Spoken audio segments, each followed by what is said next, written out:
ستانو چې کوم چا ملا خوږېږي، ملا یې درد کوي یا یې غوښه نیولي، در شي دپاره چې دی دا 3 رقم ورزش د هر یو چې دی 12 واره روزانه، یو اول 12 واره، بیا لږ ساه کې واخله، بیا 12 واره، بیا لږ ساه کې واخله، بیا 12 واره، دا هر شی 3 واره کوي. کوم څوک د ملا څخه تکلیف وي، ملا یې خوږېږي، د ملا دپاره دا ورزش دا یې د کور ورزش دی.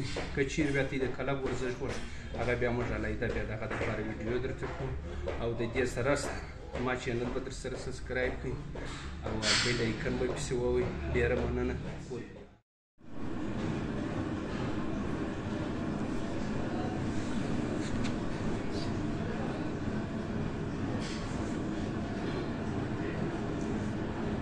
دا به 12 واره وکړئ، 3 واره 12 واره